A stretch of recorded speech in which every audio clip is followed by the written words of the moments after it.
ঢাকায় ৩.৫ কোটিরও বেশি মানুষের বসবাস, কিন্তু ঈদ, কোরবানি বা লম্বা ছুটিতে ফাঁকা হয়ে যায় শহর। সবাই বাড়ি চলে যান, বাড়ি বলতে গ্রাম। ফলে ঢাকায় এত লোক বসবাস করলেও এই মহানগর তাদের বাড়ি হয়ে ওঠেনি। আর বাস্তবেও তাই। ঢাকায় যারা থাকেন তাদের খুব কম লোকেরই নিজস্ব বাড়ি বা ফ্ল্যাট আছে। ভাড়া বাড়িতেই বড় হচ্ছে রাজধানীর জনগোষ্ঠী। বিশ্লেষকরা বলছেন, অবকাঠামোর সঠিক ব্যবহার ও খাস জমি দখলমুক্ত করে ঢাকাকেই অনেক মানুষের বাড়িতে পরিণত করা সম্ভব।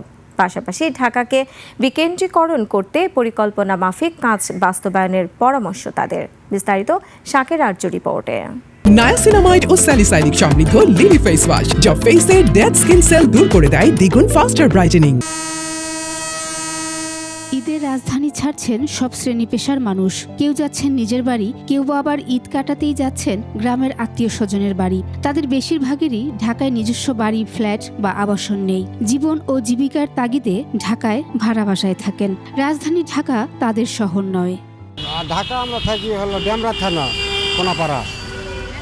এখন যাব দেশের নওগাঁ, রাজশাহী বিভাগ। না, নিজের বাড়ি না, এখানে ব্যবসা করি ঢাকাতে।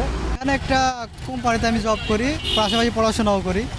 আর ছুটি কাটাইতে যাব আমি আমার দেশের বাড়িতে, লোকাল জায়গাতে, যার কারণে আপনার ৬,০০০, ৪,০০০ এরকম মানে ট্যাক্সি যেটা আর কি। বর্তমানে ঢাকায় বাস করা ৩,৬৫,০০,০০০ মানুষের মধ্যে ৮০%ই বেশি ভাড়া বাসায় থাকেন। ২০%-এর কম লোকের রয়েছে নিজস্ব ফ্ল্যাট বা বাসা। বিশেষজ্ঞরা বলছেন, ঢাকায় বসবাসকারীর মধ্যে নিম্নবিত্তদের বেশিরভাগেরই নিজস্ব আবাসন নেই। ঢাকার ৮০% মানুষ ভাড়া বাড়িতে থাকেন। ভাড়া বাড়িতে থাকেন এবং তাদের নিজস্ব বাড়ি নেই। সেই এলাকার চেয়ে বেশি যারা ভাড়া বাড়িতে যে এলাকাতে আছেন, সেই এলাকাতে কি নাগরিক সুযোগ সুবিধা আছে কিনা, সেই এলাকায় তার বাচ্চারা খেলার মাঠে যেতে পারে কিনা, স্কুলে যেতে পারে কিনা, তার বাসায় আলো বাতাস ঢুকে কিনা।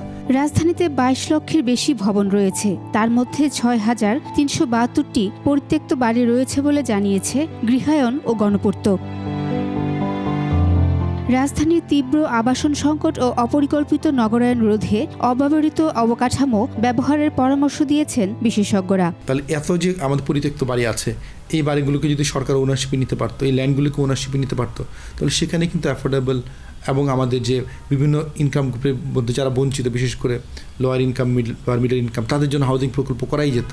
হাউজিংয়ের সংকট মূলত কিন্তু নিম্ন মধ্যবিত্ত, নিম্নবিত্তে।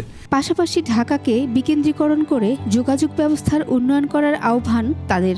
কলকাতায় মাত্র ৬৭% মানুষ রাতের বেলা থাকে, বাদ বাকি সমস্ত মানুষ দিনের বেলায় বসিরহাট মতো বিভিন্ন অঞ্চল থেকে আসে, কাজ করে চলে যায়। কুমিল্লা কানেক্ট করতে পারি, টাঙ্গাইল কানেক্ট করতে পারি এবং অবশ্যই নরসিংদী কানেক্ট করতে পারি। এই শহরগুলি যদি সার্কুলারলি কানেক্ট করি, তারা যদি পরস্পরের সাথে কানেক্টেড হয়, আমাদের সাথে এভাবে কানেক্টেড হয়, ঢাকা অসম্ভব দ্রুত তার বিকেন্দ্রীকরণে যাবে এবং তার সুস্থতায় রিডেভেলপমেন্ট পরিকল্পনা বাস্তবায়নমুখী কার্যক্রম গ্রহণ করা সম্ভব হবে। শুধু আলোচনা নয়, পরিকল্পনা গ্রহণ করে ঢাকাকে একটি আধুনিক বাসযোগ্য শহর গড়ে তোলার সময় এখনই বলছেন নগরবিদরা। শাকেরা আরজু, ২১ টেলিভিশন, ঢাকা।